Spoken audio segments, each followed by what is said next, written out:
وَإِنْ أَعَنَّاهُمْ بَثُّ الْعِلْمَ، اگر ہم ان کی مدد کریں، ان کا تعاون کریں گے تو امت محمدیہ کے لیے یہ علم پھیلائیں گے، علم کا چراغ روشن کریں گے۔ آگے کا جملہ سنیے، لا اعلم بعد النبوۃ افضل من بث العلم، علم پھیلانے سے اور علم کی خدمت سے بڑھ کر نبوت کے بعد میں کوئی مقام اور مرتبہ نہیں پاتا ہوں، اس لیے میں ان پر خرچ کرتا ہوں۔ اور کہا وہ چیز ہے، وہ مال ہے جس کا حساب میرا اللہ مجھ سے لے گا، اور یہ جو میں دے رہا ہوں یہ وہ چیز ہے میرا رب کریم اس کا حساب مجھے لے گا۔ قیامت تک کے آنے والے انسانوں کو یہ بتا دیا ہے کہ یہ مسلمانوں کا مزاج تھا، یہ ایمان والوں کا مزاج تھا، خود بھوکے رہ کر دوسروں کو کھانا کھلانا ہو گیا ہو، تنگ دست ہو گیا ہو، ہاں غلط مال اس کے مال میں شامل ہو گیا تو وہ تو تباہی کا باعث بن جائے گا، لیکن خالص مال تھا، اللہ کی راہ میں خرچ کرتا تھا، کبھی نہیں سنا ہوگا کہ وہ تنگ دست ہو جائے گا، وہ فقیر ہو گیا ہوگا۔ خیرا لانفسکم ومن یوق شح نفسه فاولئک هم المفلحون۔ وقال تعالی انما اموالکم واولادکم فتنہ۔ وقال النبی صلی اللہ علیہ وسلم ان لکل قوم فتنہ وفتنۃ امتی المال، او کما قال النبی صلی اللہ علیہ وسلم۔ میرے محترم بزرگوں اور عزیز دینی بھائیوں، اللہ تبارک و تعالی نے دنیا کی زندگی گزارنے کے لیے مال کو ذریعہ اور سبب بنایا ہے، یہ مایہ زندگی ہے۔ قرآن کریم میں دو چیزوں کو زندگی کی بنیاد قرار دیا گیا ہے، ایک بیت اللہ کے بارے میں کہا کہ قیام للناس، یہ لوگوں کے وجود کا ذریعہ ہے۔ جب قیامت کے قریب بیت اللہ کو ایک دبلی پتلی پنڈلی والا حبشی شہید کر دے گا، اس کے بعد اس کو دوبارہ تعمیر نہیں کیا جا سکے گا، اس کے بعد قیامت آ جائے گی، لوگوں کا وجود ختم ہو جائے گا، تو کہا گیا یہ قیام ہے۔ دوسرا جعل اللہ لکم قیاما، مال کے بارے میں کہا ہے۔ مال بذات خود کوئی بری چیز نہیں ہے، اسلام میں مال کی مذمت نہیں کی گئی ہے، برائی بیان نہیں کی گئی ہے، بلکہ قرآن اور حدیث کی روشنی سے یہ پتہ چلتا ہے کہ مال یہ دو دھاری تلوار ہے، اس کا استعمال کرنے والا کیسا ہے، پھر اس کے اعتبار سے مال کے بارے میں فیصلہ کیا جائے گا کہ یہ مال اس کے لیے کیا چیز ہے، اچھا ہے یا برا ہے۔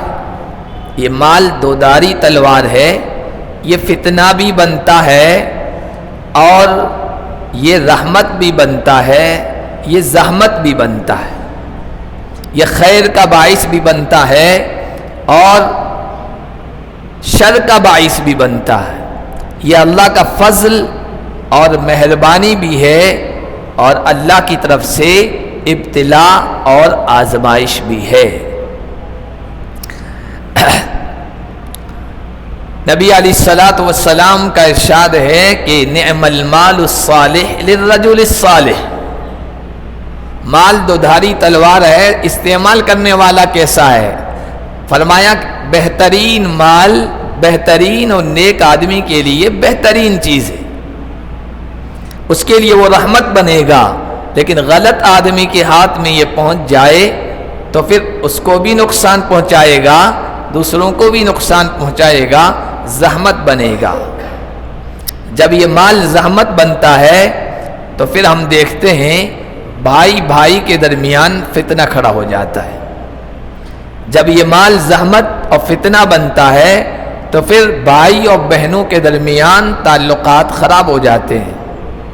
جب یہ مال زحمت بنتا ہے تو پھر خاندان اور برادریاں اس کی بنیاد پر تقسیم ہو جاتی ہے، تنازعات اور جھگڑے کھڑے ہو جاتے ہیں۔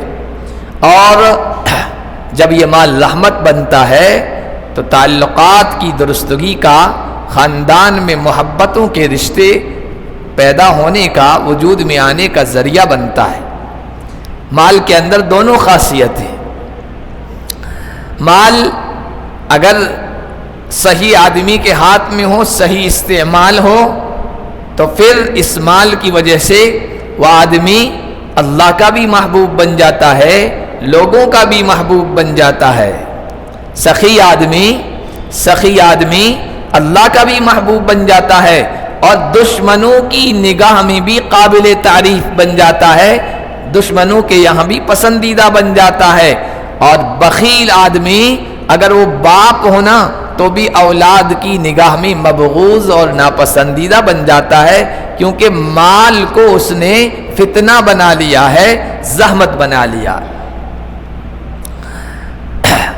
اللہ کے نبی صلی اللہ علیہ وسلم کے پاس فقراء صحابہ آئے، جن کے پاس زیادہ زندگی کا سرمایہ نہیں تھا، غریب تھے، تنگ دست تھے۔ انہوں نے دیکھا کہ مالدار لوگ ہیں، ان کے پاس اللہ نے مال دیا ہے، ان کو دولت دی ہے، سرمایہ دیا ہے، تو سوچنے لگے اور آ کر کہنے لگے یا رسول اللہ، یہ ہمارے مالدار بھائی، اللہ نے ان کو مال دیا ہے، ان کے پاس مال کی نیکیاں بہت ہیں، صدقہ خیرات کی نیکیاں بہت ہیں، مال کی وجہ سے حج عمرے کرتے ہیں، وہ نیکیاں بہت ہیں، مال کی شکل میں، مال کی وجہ سے جو نیکیاں اور خیر کے کام کیے جاتے ہیں وہ ان کے پاس بہت ہیں، ہم تو ان سے بہت پیچھے رہ گئے۔ اللہ کے نبی صلی اللہ علیہ وسلم نے کہا میں تمہیں ایک وظیفہ بتاتا ہوں، ایک نسخہ بتاتا ہوں، اس کو استعمال کر لو، تم ان سے آگے بڑھ جاؤ گے، تم سے کوئی آگے نہیں بڑھے گا۔ فرمایا کہ نماز کے بعد تم 33 مرتبہ سبحان اللہ، الحمدللہ، 34 مرتبہ اللہ اکبر پڑھا کرو، تمہارے پاس اتنی نیکیاں جمع ہو جائے گی کہ کوئی تمہارا مقابلہ نہیں کر سکے گا، تم ان کے برابر آ جاؤ گے، آگے نکل جاؤ گے۔ وہ کرنے لگے۔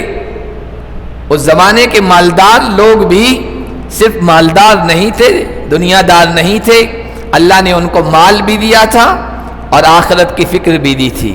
اللہ نے ان کو مال بھی دیا تھا، بصیرت بھی دی تھی، دل کی آنکھ کو بھی روشن کیا تھا۔ اللہ نے ان کو مال بھی دیا تھا، صحیح سوچ بھی دی تھی، صحیح فکر بھی دی تھی۔ انہوں نے دیکھا کہ فقراء صحابہ کچھ دنوں سے کوئی خاص عمل اور وظیفہ کر رہے ہیں، معلوم کیا، تفتیش کی، پتہ چلا کہ اس طرح اللہ کے نبی کے پاس گئے تھے اور ہم سے آگے بڑھنے کا نسخہ لے کے آئے ہیں۔ تو انہوں نے معلوم کیا کہ کیا نسخہ ہے، تو وہ کرنے لگ گئے۔ جب وہ بھی وہ نسخہ استعمال کرنے لگے تو فقراء صحابہ اللہ کے نبی کے پاس آئے، کہ یا رسول اللہ آپ نے ایک نسخہ بتایا تھا جس سے ہم ان کا مقابلہ کر سکیں، وہ تو یہ بھی کرنے لگے، یہ بھی استعمال کرنے لگے۔ اللہ کے نبی صلی اللہ علیہ وسلم نے اس موقع پر ارشاد فرمایا ذالک فضل اللہ یؤتیہ من یشاء، بھائی یہ تو اللہ کی خصوصی مہربانی ہے، جسے چاہتا ہے دیتا ہے۔ اللہ نے ان کو مال بھی دیا، صحیح سوچ بھی دے دی، وہ یہ بھی نیکی کرنے لگ جائے، اب اس کا کیا کر سکتے ہیں؟ تو مال کو بھی اللہ نے، اللہ کے رسول نے فضل قرار دیا ہے، اللہ کی مہربانی قرار دیا ہے۔ یہ بھی قرآن و حدیث میں مال کے لیے استعمال ہوا، اس لیے نعم المال الصالح للرجل الصالح، مال بذات خود کوئی بری چیز نہیں ہے، مال اچھا ہے، اچھے آدمی کے ہاتھ میں ہے، کیا ہی بہترین چیز ہے۔ عبد الرحمن بن عوف کے ہاتھ میں جب وہ مال آتا ہے تو پھر دیکھیے کتنا قابل تعریف بن جاتا ہے۔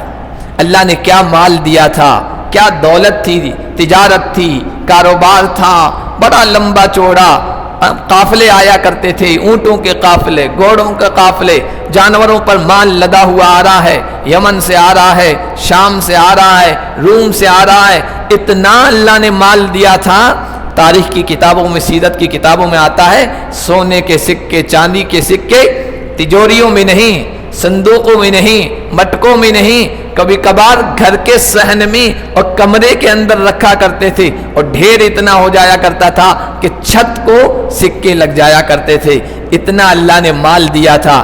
لیکن صرف مال نہیں، مال خرچ کرنے کا سلیقہ بھی دیا تھا، کہاں خرچ کرنا ہے یہ مزاج بھی اللہ تعالیٰ نے ان کو عطا فرمایا تھا۔ کہا کرتے تھے ایک موقع پر کہا کہ اللہ کے نبی صلی اللہ علیہ وسلم کے ساتھ جن 313 لوگوں نے اپنی جان کی بازی لگائی تھی بدر میں، ان بدری صحابہ کے فہرست تیار کرو، نام لکھو اور ان کو میرے پاس بلاؤ۔ نام تیار کیا گیا، بلائے گئے، دینا شروع کر دیا۔ پھر کہا کہ صلح حدیبیہ کے موقع پر اللہ کے نبی صلی اللہ علیہ وسلم کے دستے حق پرست پر 1400 صحابہ کرام جو اپنی جان کی بازی لگانے کا عہد کر رہے تھے، بیعت کر رہے تھے، ان کی فہرست تیار کرو۔ ان کی فہرست تیار کی گئی، ان کو بلایا گیا، ان پر دینا شروع کر دیا۔ وہ جو ڈھیر تھا نا، وہ شام تک سب کچھ خرچ کر دیا، مال دیا اور خرچ کرنے کا یہ سلیقہ دیا۔ اس کو کہتے ہیں مال کہاں خرچ کرنا چاہیے، یہ خرچ کرنے کا سلیقہ ہے، یہ خرچ کرنے کا سلیقہ ہے۔ یہ دوسروں کو دے رہے ہیں، اور جب اپنی باری آئی ہے، خود کی باری، خود کی ذات پر خرچ کرنے کی باری، اتنی سادگی کے ساتھ خرچ کیا ہے کہ پتہ بھی نہیں چلا ہے۔ حضرت عبد الرحمن بن عوف کی شادی ہو جاتی ہے، مدینے کی آبادی آج والی آبادی نہیں ہے، مدینے کی اس وقت کی آبادی کتنی ہے؟ اگر آپ جو لوگ گئے ہیں وہ اندازہ لگا لیں کہ جنت البقیع مدینے کا جو قبرستان ہے، وہ اس وقت مدینے کی آبادی کے کنارے سے تھا، کنارے پر تھا، چھوٹی سی آبادی مدینے کی۔ عبد الرحمن بن عوف جیسا شخص اللہ کے نبی سے تعلق رکھنے والا شادی کر لیتا ہے، حضور کو پتہ نہیں چلتا ہے، حضور کو علم نہیں ہے، شادی کر لی ہے سادگی کے ساتھ۔ پتہ کب چلا؟ حضور کی مجلس میں آئے تو دیکھا کہ کپڑا پہنے ہوئے ہیں، اور اس کپڑے میں ایک خاص قسم کی خوشبو لگی ہوئی ہے، جس کو عربی میں خلوق کہتے ہیں، جو صرف عورتیں استعمال کرتی تھی، مرد نہیں استعمال کرتے تھے۔ تو اس سے حضور کو یہ اندازہ ہوا کہ شاید شادی وادی کر لی ہے، عورت کی خوشبو ان کے کپڑوں میں آ گئی ہے۔ کہا عبد الرحمن یہ خوشبو کیسی تمہارے کپڑوں پر؟ کہا یا رسول اللہ شادی کر لی ہے، یا رسول اللہ شادی کر لی۔ کہا اچھا شادی کر لی، کوئی ناراضگی نہیں، شادی میں ہمیں کوئی دعوت نہ دے تو ہم کینہ پال لیتے، زندگی بھر یاد رکھتے ہیں، ہم کو یاد ہی نہیں کیا، ہم کو بتایا ہی نہیں، دعوت نہیں دی۔ حضور جیسی شخصیت ہے اور عبد الرحمن بن عوف جیسے جانسار صحابی ہیں، کوئی ناراضگی کا اظہار نہیں کیا۔ کہا اچھا، خوشی کا اظہار کیا، دعا دی بارک اللہ لک و بارک علیکما و جمع بینکما بخیر، اور کہا اولم ولو بشاتن، شادی کر لیے نا تو ولیمہ کر لو، چاہے ایک بکری ذبح کر کے کیوں نہ ہو۔ جب خرچ کرنے کی باری آئی تو خرچ کرنے کا سلیقہ اس کو کہتے ہیں۔ اللہ نے دیا ہے تو اللہ کے بندوں پر خرچ کریں، اپنی ذات پر خرچ کرنے کی نوبت اور باری آئے تو انسان سوچ سمجھ کر خرچ کرے، اس کو کہتے ہیں خرچ کرنے کا سلیقہ۔ حضرت عثمان غنی کے بارے میں ایک واقعہ پڑھا، بڑا عجیب و غریب واقعہ۔ حضرت عثمان غنی تو ان کا لقب پڑ گیا، مالدار تھے، اللہ کی راہ میں خوب خرچ کرنے والے تھے۔ کوئی ضرورت مند فقیر آیا، حاجت مند آیا حضرت عثمان غنی کے دروازے پر کہ اپنی حاجت پیش کریں اور کچھ امداد ہو جائے۔ گھر کے باہر وہ کھڑا تھا، اندر سے کچھ آواز آ رہی تھی۔ آواز کیا آ رہی تھی؟ وہ سن رہا تھا کہ اندر عثمان غنی ڈانٹ رہے ہیں کسی کو، خادم تھا، غلام تھا یا گھر کا کوئی فرد تھا، اس کو ڈانٹ رہے ہیں کہ یہ چراغ بے وجہ جل رہا ہے، اس کو بجھا کیوں نہیں دیتے ہو، فضول خرچی کیوں کر رہے ہو۔ یہ آواز آئی تو وہ جو مانگنے والا آیا تھا نا، وہ اندر شرمایا، کہنے لگا یار کہاں آیا ہوں، یہ چراغ جلنے پر اتنی ناراضگی کا اظہار کر رہے ہیں، اور میں یہاں ابھی اپنی حاجت لے کے آیا ہوں، ہو سکتا ہے پوری نہ ہو۔ وہ جانے لگا تھا اتنے میں، چونکہ اس نے آواز دے دی تھی۔ حضرت عثمان غنی باہر آئے، ہاتھ میں ہتھیلی کے اندر ہاتھ میں تھیلی پکڑی ہوئی تھی جس میں کئی 100 اشرفیاں سونے کے سکے تھے۔ اس کو بلایا اور کہا یہ لے جاؤ۔ اس نے دیکھا اتنی ساری اشرفیاں، حیرت میں پڑ گیا، اچنبے میں پڑ گیا کہ یہ کیا معاملہ ہے۔ اس نے کہہ دیا کہتا یہ کیا معاملہ ہے؟ آپ ایک چراغ کے جلنے پر غصے کا اظہار کر رہے تھے اور اتنا سارا مال، اتنی ساری اشرفیہ سونے کی سکیاں آپ نے دے دی، یہ کیا معاملہ ہے؟ حضرت عثمان غنی کہنے لگے کہ وہ جو چراغ کے جلنے پر میں ناراضگی کا اظہار کر رہا تھا، غصے کا اظہار کر رہا تھا، وہ چیز ہے، وہ مال ہے جس کا حساب میرا اللہ مجھ سے لے گا، اور یہ جو میں دے رہا ہوں یہ وہ چیز ہے میرا رب کریم اس کا حساب مجھے دے گا، اس کا حساب میرا رب کریم مجھے دے گا۔ اپنی ذات کے سلسلے میں اتنی بخیلی کر رہے ہیں اور اتنی تنگی کر رہے ہیں، اور دوسروں کو دینے کی نوبت آ رہی ہے اور موقع آ رہا ہے تو اس طرح دل کھول کر خرچ کر رہے ہیں۔ مسلمانوں کا مزاج خرچ کرنے کا تھا، مسلمانوں کا مزاج سخاوت کا تھا، مسلمانوں کا مزاج اللہ کی راہ میں دینے کا تھا، مسلمانوں کا مزاج ضرورت مندوں کی ضرورت کو پورا کرنے کا تھا، مسلمانوں کا مزاج یہ تھا بہترین سے بہترین چیز ہم اللہ کی راہ میں دے دیں، باقی جو چیزیں اپنے لیے استعمال میں آ جائے گی۔ لن تنالوا البر حتی تنفقوا مما تحبون، 4ویں پارے کی بالکل پہلی آیت ہے، اسی سے پارے کا نام پڑا ہے لن تنالوا۔ جب نازل ہوئی ترجمہ اس کا یہ ہے بر یعنی نیکی کا اعلیٰ درجہ، اعلیٰ درجے کی کوالٹی کی، اعلیٰ کوالٹی کی نیکی تم حاصل نہیں کر سکتے، نیکی کا بلند درجہ و مقام تم حاصل نہیں کر سکتے جب تک کہ اپنی پسندیدہ چیز، اپنا پسندیدہ مال اللہ کی راہ میں خرچ نہ کرو۔ یہ آیت نازل ہوئی نا، یہ آیت نازل ہوئی، کئی صحابہ اپنی پسندیدہ چیزیں لے کے حاضر ہو گئے، انہوں نے تفتیش کی، نظر دوڑائی، تحقیق کی، میرے گھر میں، میری ملکیت میں سب سے پسندیدہ چیز میرے نزدیک کیا ہے، لے کے آئے ہیں۔ سب سے جو مشہور واقعہ ہے وہ حضرت ابو طلحہ انصاری کا ہے۔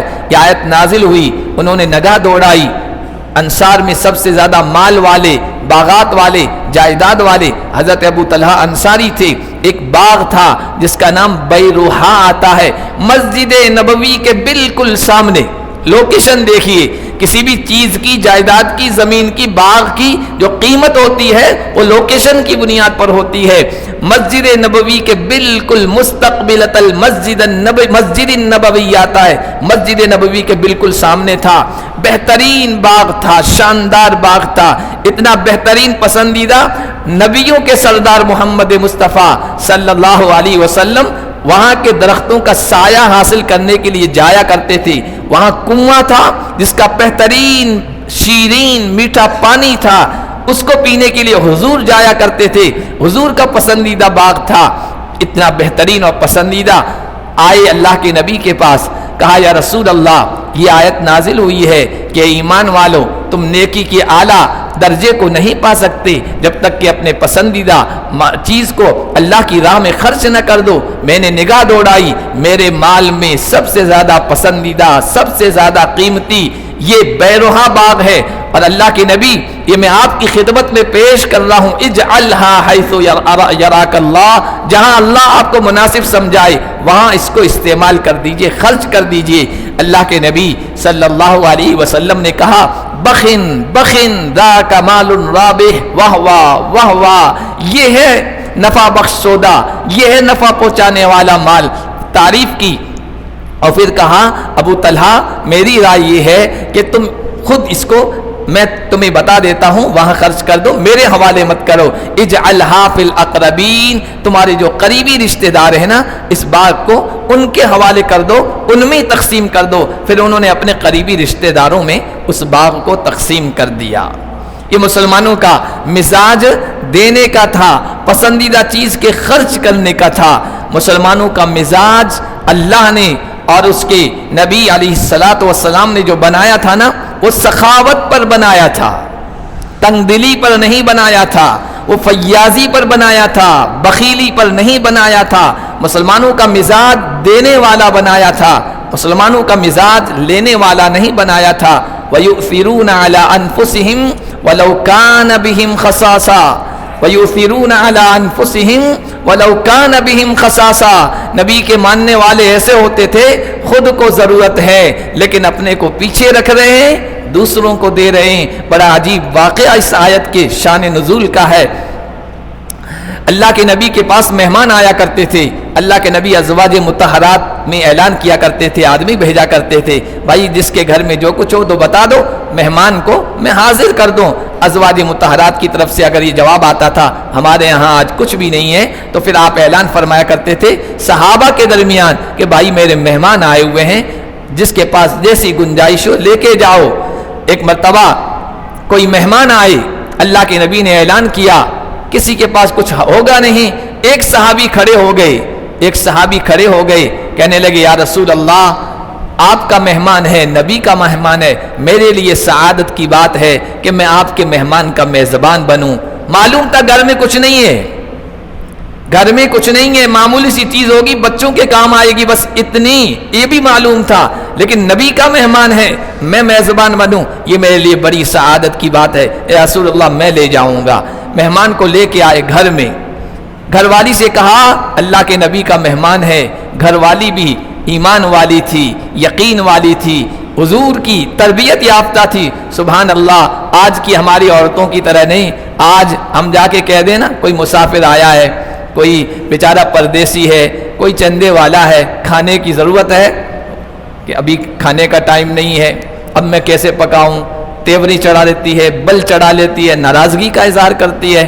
اللہ کیا ایمان والی تھی، پتہ تھا کچھ بھی نہیں ہے، یہ نہیں کہا کہ ایسے بھی لاتے کچھ بھی نہیں ہو، اوپر مہمان لے کے آ گئے، کھانے کو کچھ نہیں ہے گھر میں اور پھر مزید مہمان لے کے آ گئے، نہ بل چڑھائے، نہ تیوری چڑھائی، نہ غصے کا اظہار کیا، کہا مرحبا مرحبا، ویلکم، خوش آمدید، اللہ کے نبی کا مہمان ہے، ہمارے لیے بڑی سعادت کی بات ہے۔ گھر والے کو ایک طرف لے گئی، کہا کہ گھر میں تو کچھ ہے نہیں، چند جو کی روٹی ہے یا ٹکڑے ہیں جو بچوں کے کام آئیں گے، بس اتنا ہے، تو میں پھر ایسا کرتی ہوں کہ بچوں کو لوری دے کر، تھپکی دے کر سلا دیتی ہوں، اور جو کچھ بھی ہے وہ آپ اور مہمان ایک طرف بیٹھ جانا اور ان کے سامنے رکھ دینا، آپ بھی ساتھ میں بیٹھ جانا، میں جو ہے نا چراغ ٹھیک کرنے کے ارادے سے اٹھوں گی اور اس کو جان بوجھ کے بجھا دوں گی، اندھیرا ہو جائے گا، آپ کھانا مت، آپ ایکٹنگ کرنا کہ ہاتھ لے جانا اپنے منہ کی طرف لے آنا، صرف ایکٹنگ کرنا، مہمان کھا لے گا، اللہ کے رسول کے مہمان کے کام کھانا آ جائے گا، آپ ایسا کرنا۔ دونوں میاں بیوی نے ایسا ہی کیا۔ صبح اللہ کے نبی صلی اللہ علیہ وسلم کے ساتھ جماعت میں نماز پڑھنے کے لیے وہ صحابی آئے ہیں، اللہ کے نبی نے کہا آگے آؤ، اور کہا وَيُؤْثِرُونَ عَلَىٰ أَنفُسِهِمْ وَلَوْ كَانَ بِهِمْ خَصَاصَةٌ، اللہ کی طرف سے جبرائیل امین رات کو آئے ہیں اور یہ آیتیں اللہ کی طرف سے آئی ہیں، تمہاری تعریف کی گئی ہے کہ ان مسلمانوں میں، اے نبی آپ کے جانساروں میں کچھ ایسے لوگ بھی ہیں جو خود کی حاجت و ضرورت ہونے کے باوجود، خود کے بھوکے ہونے کے باوجود دوسروں کو ترجیح دیتے ہیں اور دوسروں کا پیٹ بھرتے ہیں۔ یہ تمہارے گھرانے کا، تمہارے گھر کا بہترین منظر اللہ تعالیٰ نے قرآن میں پیش کیا ہے، اور قرآن میں پیش کر کے اللہ تعالیٰ نے قیامت تک کے آنے والے انسانوں کو یہ بتا دیا ہے کہ یہ مسلمانوں کا مزاج تھا، یہ ایمان والوں کا مزاج تھا، خود بھوکے رہ کر دوسروں کو کھانا کھلاتے ہیں، خود پیاسے رہ کر دوسروں کو کی پیاس بجھاتے ہیں، خود کی ضرورت کو پیچھے رکھ کر دوسروں کی ضرورتوں کو پورا کرتے ہیں۔ قیامت تک کے آنے والے انسانوں کو، مسلمانوں کا اور محمد کے غلاموں کا یہ مزاج قرآن نے بتایا ہے کہ یہ دینے والے ہیں، یہ لینے والے نہیں ہیں۔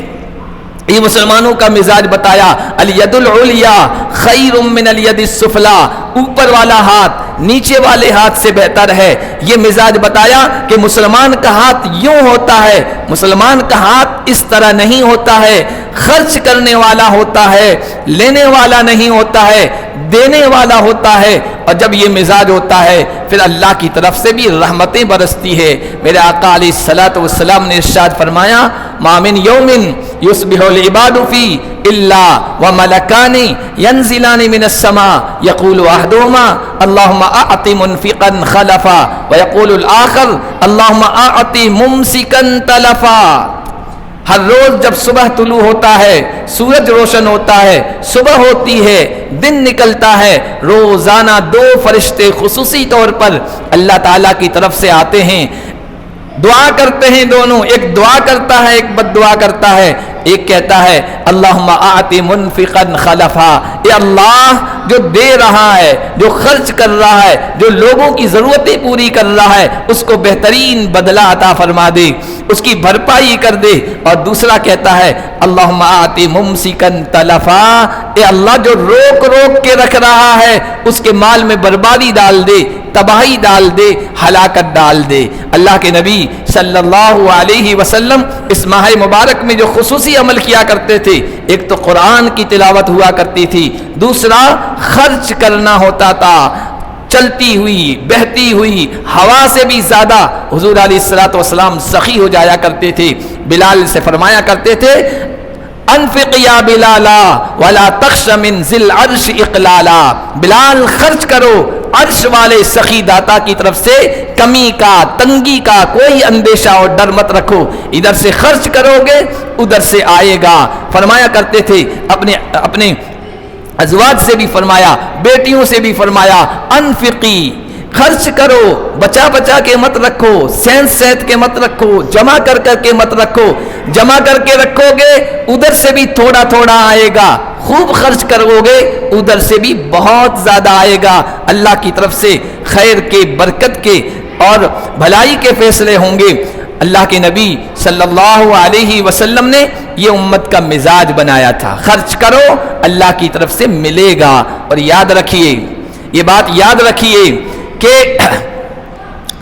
اللہ کی راہ میں جو خرچ کرتا ہے وہ کبھی کنگال نہیں ہوگا، وہ کبھی تنگ دست نہیں ہوگا۔ آپ نے یہ تو سنا ہوگا کہ سودی کاروبار شروع کیا، سارا مال ہی ڈوب گیا، کاروبار ہی بیٹھ گیا۔ آپ نے یہ تو سنا ہوگا کہ جوئے سٹے میں پیسہ لگایا، لاکھوں کروڑوں اربوں کی دولت کو ضائع کر دیا۔ آپ نے یہ تو سنا ہوگا ایکسچینج میں گیا، اس میدان میں گیا اور سارا مال ڈوب گیا۔ آپ نے یہ تو سنا ہوگا کہ شراب نوشی میں لگ گیا اور باپ دادا کی جاگیروں کو بھی ختم کر کے رکھ دیا۔ آپ نے یہ تو سنا ہوگا کہ اب کسی غلط جگہ پر مال کو استعمال کیا یا وہاں انویسٹ کیا اور جو صحیح مال تھا وہ بھی ڈوب گیا۔ لیکن یہ کبھی نہیں سنا ہوگا کہ اللہ کی ماں اللہ کی راہ میں، اللہ کے راستے میں خرچ کیا تھا اور ضرورت مندوں کی ضرورت کو پورا کرتا تھا اور وہ کنگال ہو گیا ہو، تنگ دست ہو گیا ہو۔ ہاں غلط مال اس کے مال میں شامل ہو گیا تو وہ تو تباہی کا باعث بن جائے گا، لیکن خالص مال تھا، اللہ کی راہ میں خرچ کرتا تھا، کبھی نہیں سنا ہوگا کہ وہ تنگ دست ہو جائے گا، وہ فقیر ہو گیا ہوگا اور وہ دوسروں کا محتاج اور ضرورت مند ہو گیا ہوگا۔ تو اللہ کی طرف سے یہ برکت کے فیصلے کب ہوتے ہیں؟ جب اللہ کی راہ میں اللہ کا دیا ہوا مال خرچ کرتے ہیں، اور جب اس میں ہم بخیلی کرنے لگ جاتے ہیں، تنگ دستی کرنے لگ جاتے ہیں، ہاتھ کو روکنے اور بند کرنے لگ جاتے ہیں، جب لینے کا مزاج ہمارا ہو جاتا ہے تو پھر بھائی آپس میں جھگڑے کھڑے ہوتے ہیں۔ دینے کا مزاج ہو، مجال ہے کہ بھائی بھائی میں جھگڑا ہو جائے، دینے کا مزاج ہو، مجال ہے کہ بھائی بہن میں تنازع کھڑا ہو جائے، دینے کا مزاج ہو، مجال ہے کہ خاندان میں محبت ہی قائم نہ ہو، دینے کا مزاج ہو، مجال ہے کہ رشتہ داروں میں آپس میں جھگڑے کھڑے ہو جاؤ۔ کبھی نہیں ہو سکتا، دینے کے مزاج میں کبھی جھگڑے نہیں ہوتے ہیں۔ جب لینے کا مزاج ہوتا ہے، جب بخیلی آتی ہے، جب حرص آتا ہے، جب لالچ دل کے اندر گھر کر جاتی ہے تو پھر خاندان بکھرتے ہیں، پھر رشتے ٹوٹتے ہیں، پھر پریوار اور فیملی برباد ہوتی ہے، پھر تعلقات خراب ہوتے ہیں لینے کے مزاج میں۔ اس لیے قرآن نے، حدیث نے، اللہ نے، رسول نے مسلمانوں کا مزاج دینے والا بنایا ہے۔ دینے والے بنے، بخیل نہ بنے۔ آپ بخیل بن رہے ہیں اس کا مطلب اللہ آپ سے ناراض ہے۔ حضرت موسیٰ علیہ السلام کے بارے میں آتا ہے، انہوں نے ایک موقع پر اللہ تعالیٰ سے کہا یا ربی انت فی السماء ونحن فی الارض، باری تعالیٰ آپ آسمان میں ہیں، ہم یہاں زمین میں ہیں، ہمیں کیسے پتا آپ ہم سے راضی ہیں کہ ناراض ہیں، آپ ہم سے خوش ہیں کہ ناخوش ہیں، کیسے پتا چلے گا؟ اللہ تعالیٰ نے کہا اے موسیٰ جب تم یہ دیکھو تمہارے قومی معاملات، سماجی معاملات تمہارے حلیم اور بردبار لوگوں کے ہاتھوں میں چلے جائیں، تمہارے بڑے لوگ حلیم بردبار و سنجیدہ ہو اور تمہارا مال سخیوں کے ہاتھ میں آنے لگ جائے اور موسم کے مطابق بارشیں ہونے لگ جائیں تو سمجھ لینا کہ میں تم سے راضی ہوں، میں تم سے خوش ہوں۔ جب تمہارے معاملات سنجیدہ حلیم بردبار لوگوں کے ہاتھوں میں چلے جائیں، موسم کے مطابق بارشیں ہونے لگیں، دولت سخیوں کے ہاتھ میں ہو، سمجھ لینا میں راضی ہوں۔ اور جب بدترین لوگ تمہارے معاملات کے ذمہ دار بن جائیں، بے موسم کے بارش ہونے لگے اور دولت بخیلوں کے ہاتھ میں چلا جائے تو سمجھ لینا میں تم سے ناراض ہوں اور میں تم سے ناخوش ہوں۔ اس لیے رمضان کا مہینہ خرچ کرنے کا بھی مہینہ ہے۔ اللہ کی راہ میں خرچ کیے، خوب دیجیے۔ اللہ نے جن کو دیا ہے نا، دل کھول کر دیں، اللہ کی طرف سے دروازے کھل کے آئیں گے، خیر کے آئیں گے فیصلے، برکت کے فیصلے آئیں گے۔ اللہ کی راہ میں مال خرچ کریں گے نا، اللہ کی طرف سے برکت کے بھی فیصلے ہوں گے، عافیت کے بھی فیصلے ہوں گے، خیر کے بھی فیصلے ہوں گے، سکون کے بھی فیصلے ہوں گے۔ ورنہ بھائی مال ہوگا، دولت ہوگی، بینک بیلنس ہوگا، زمین ہوگی، جائیدادیں جاگیری ہوں گی، عافیت زندگی میں نہیں ہوگی، سکون نہیں ہوگا۔ انسان مال کا چوکیدار ہوگا، مال کا محافظ بنے گا، مال سے فائدہ نہیں اٹھا سکے گا۔ جس طرح چوکیدار ہوتا ہے بینک میں، اندر پیسہ پڑا ہے، وہ صرف چوکیدار ہے، وہ اس مال سے فائدہ نہیں اٹھا سکتا۔ اسی طرح زندگی ہو جائے گی، زندگی سے سکون ختم ہو جائے گا، عافیت اٹھ جائے گی، راحت ختم ہو جائے گی، اور وہ چوکیدار بن کے کھڑا ہے، رہے گا، اس زندگی سے چلا جائے گا۔ پیچھے کس کے ہاتھ میں، کیسی اولاد کے ہاتھ میں، کیسے وارثوں کے ہاتھ میں مال آئے گا، کچھ پتہ نہیں، وہ کس طرح اڑائیں گے، کچھ پتہ نہیں۔ یہ صرف چوکیدار بن کے زندگی گزارے گا۔ مزاج خرچ کرنے والا بنائیے، دینے والا بنائیے۔ اللہ کے بندوں نے کس کس طرح سے خرچ کیا، کوئی پرواہ نہیں کی۔ بہت عجیب سبق آموز آنکھیں کھول دینے والا واقعہ ہے حضرت عبداللہ ابن مبارک کا، لیکن بہت لمبا ہے، وقت نہیں ہے، اس لیے میں اس کو نہیں بیان کرتا ہوں۔ ان کے اس قصے میں سے ایک چھوٹا سا جزء بیان کر دیتا ہوں۔ خرچ کرنا ہے تو اب کہاں خرچ کرنا ہے یہ کہہ کر میں اپنی بات ختم کرتا ہوں۔ سب سے پہلے آپ کے مال کے مستحق آپ کے رشتہ دار ہیں۔ آپ کے مال کے مستحق آپ کے رشتہ دار ہیں۔ اب لوگ بہت سارے کہتے ہیں، ہم نے بھی سنا کہ مولوی صرف مدارس پر، مسجدوں پر خرچ کرنے کو کہتے ہیں، رشتہ دار پر خرچ کرنے کو تو کہتے ہی نہیں، سارا مال لے کے جاتے ہیں۔ نہیں بھائی، سب بتاتے ہیں، آپ سنتے نہیں، آپ عمل نہیں کرتے تو ہم کیا کریں۔ سب سے پہلے مستحق آپ کے رشتہ دار ہیں۔ قریبی رشتہ داروں کو دیکھیے، اگر وہ زکوٰۃ کے مستحق ہیں تو زکوٰۃ دے دیجیے۔ زکوٰۃ کے مستحق نہیں ہیں تو پھر کیوں دیکھ رہے ہیں زکوٰۃ نہیں ہے، اب دوسرا مال نہیں خرچ کر رہے، نہیں، دوسرا مال دیجیے، امداد دیجیے، ہدیہ دیجیے، نفلی صدقہ دے دیجیے۔ ان کی ضرورتیں پوری نہیں ہو رہی ہیں نا، ان کا جو کچھ ان کی کمائی ہے، نفلی صدقہ ان کے لیے جائز ہے، امداد دے دیجیے، ہدیہ دے دیجیے۔ بعض مرتبہ یہ ہدیہ، یہ تحفے کی شکل میں پیسہ، یہ امداد، یہ نفلی صدقہ نہ جانے کتنے زکوٰۃ کے پیسوں سے بھی زیادہ اجر و ثواب کا باعث بن جائے گا، کیونکہ ایک تو آپ کے رشتہ دار ہیں، اگر زکوٰۃ کے مستحق ہیں، زکوٰۃ آپ کی ادا ہو گئی۔ دوسرا صلہ رحمی، رشتہ داری کے ساتھ، رشتہ داروں کے ساتھ اچھا سلوک کرنا، اس کا بھی اجر و ثواب ملے گا۔ تو ایک تو سب سے پہلے آپ کے رشتہ دار ہیں۔ دوسرے ہیں مدارس۔ یہ جو مدارس ہیں، الحمدللہ اللہ کے فضل و کرم سے اس وقت پوری دنیا میں چپے چپے میں، کونے کونے میں پھیلے ہوئے ہیں، بنائے ہوئے ہیں۔ یہ مدارس یہ ہماری ایمان کی بنیاد ہیں، یہ ہمارے عقیدے کی بنیاد ہیں۔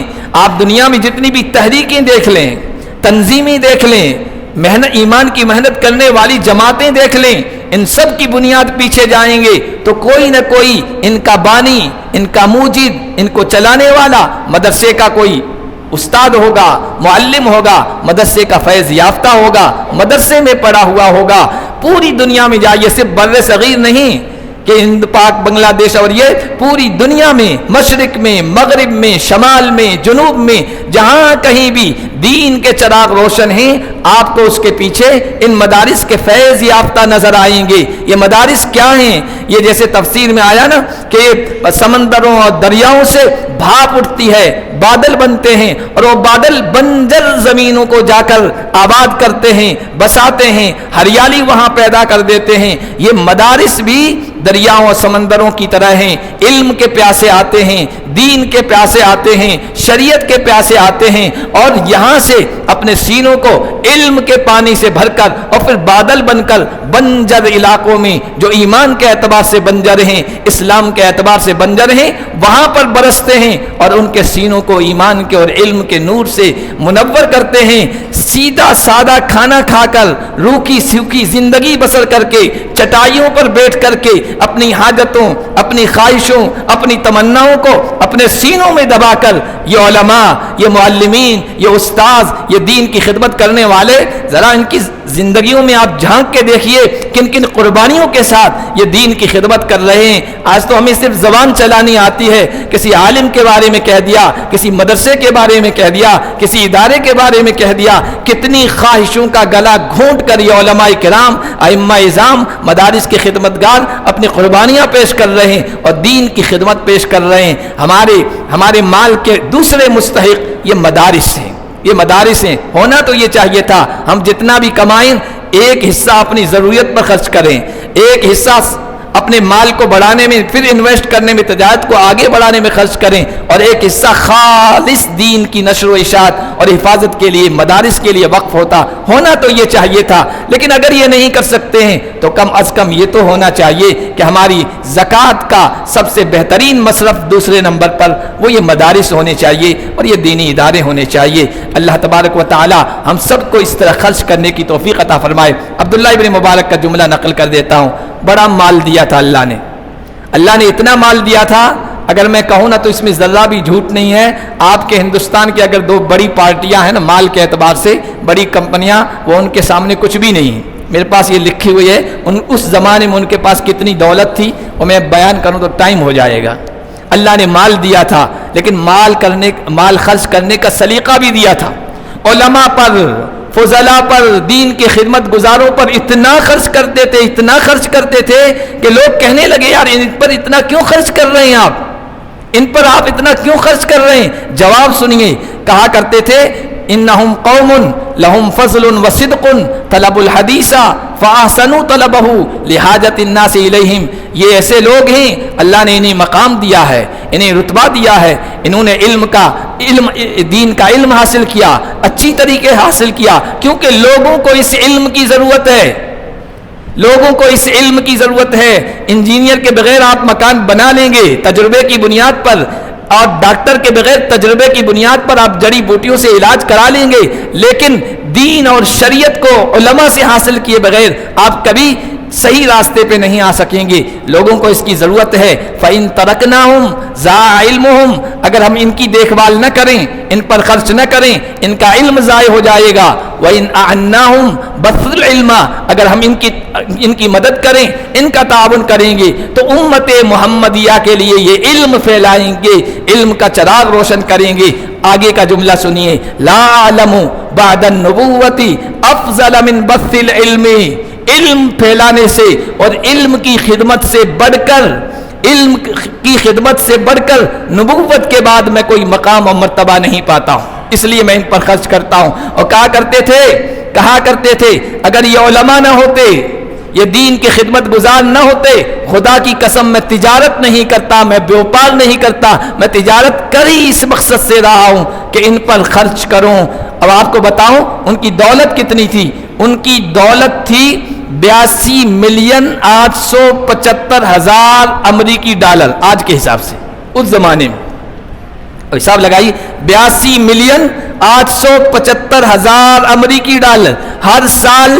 یہ تو اصل مال تھا، ہر سال جو فائدہ ملتا تھا ٹرن اوور وہ 100,000 دینار کویتی، جو تقریباً 20 ملین امریکی ڈالر کے برابر ہوتا ہے۔ اور یہ ہر سال کی جو یہ اوپر کا آمدنی ہوتی تھی یہ سب خرچ کر دیتے تھے، علماء پہ خرچ کرتے تھے۔